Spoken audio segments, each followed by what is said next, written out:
So in this video today, I'm going to be evaluating the Houston Rockets draft from last night and how, in my opinion, they took one of the biggest dubs out of any NBA team in yesterday's draft. Now, before I get into it, make sure you like the video, subscribe to the channel. But without further ado, let's get into it. So let's start off with the big one, Jabari Smith at number 3. Now, it was a bit of a smokescreen by Orlando. We all thought Banchero was certain to go 3 to the Rockets, and the Magic took him at number 1. Obviously, it would have been nice to have Banchero because, in my opinion, I feel like he is the best player in this draft. However, you get someone like Smith who ideally is a better fit, because if you look at Smith's skill set, he's 6'10", he can shoot the ball, he can defend, he's got a good mid-range game, and even if he doesn't really translate to being a superstar, which happens, I feel like he can really be a Mikal Bridges type player in the sense that he can be a 3-and-D wing when needed to be, but can also be a bit more than that offensively. But in my opinion, that's like, I wouldn't say that's his flaw, but I feel like that's the bare minimum you can expect from him, which is still a very solid pick. And the overall economic fit around, like I said, having Sean Tate still on the roster, I'm guessing Kevin Porter Jr. You've got a 4 now who can knock down the 3-ball at a consistent rate and is improving at creating his own shot. So in my opinion, you took a huge dub there, and that's something that you shouldn't be too angry about, because respectfully, if it was Chet Holmgren that fell to 3, I would have a lot more concerns and be more upset. But having Jabari Smith isn't really a bad alternative.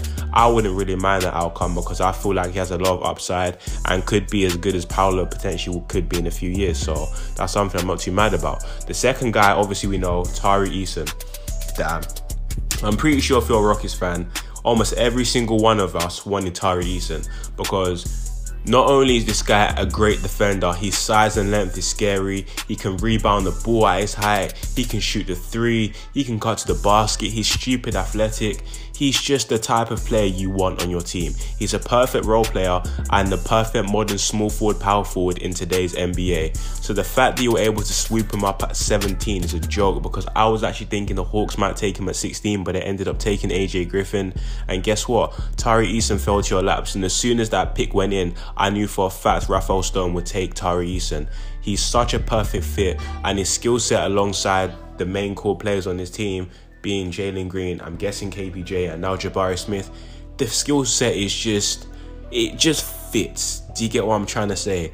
And like, there was a lot of rumors that a lot of people wanted OG Anunoby and stuff, but in my opinion, if you can develop Tari Eason in the right way, you've got OG Anunoby and potentially even more in Tari Eason, because he can really rebound the ball and is dumb athletic as well. So this is someone that you should keep an eye on, because he could really be special in this draft. And I keep talking about Mikal Bridges here, Mikal Bridges that. This is another type of player who I feel like is very comparable to Mikal Bridges again, with his defensive ability, his length, his size, his athleticism.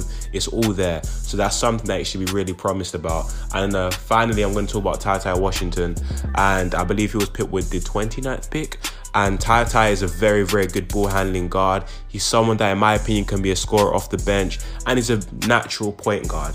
Now, he could give Kevin Porter Jr. some run for his money at the point guard position, and in my opinion, this next year is going to be a big decider for KPJ's future, because you've got the likes of Josh Christopher off the bench, now TyTy Washington competing for some point guard minutes, because I believe at the 2-guard position, Jalen Green is basically set. So I'd actually like to see what will happen. Healthy competition is good, and being deep in your guard position is also even more beneficial.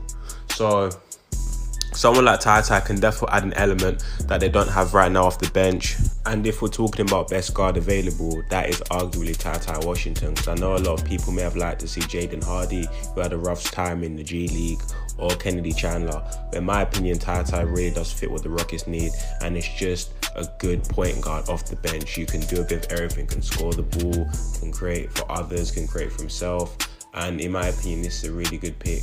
So overall, if you're a Rockets fan, how do you feel about this draft? I feel like you guys absolutely smashed it, and you deserve an A+, because Rafael Stone, with even the trades he made to trade back for TyTy Washington and get other assets in return, it's just some really smart moves to make. He had really adapted to, you know, kind of being thrown off with the Paolo Banchero at 1 really well. He got his guy Tari Eason. So this is a perfect move in my opinion for the Rockets, and in my opinion, he really did do well in this draft. But only time will tell whether he's right or not. But let me know what you guys feel like he did in the comment section down below. What would you have done different, if anything? But without further ado, I'm out. Peace.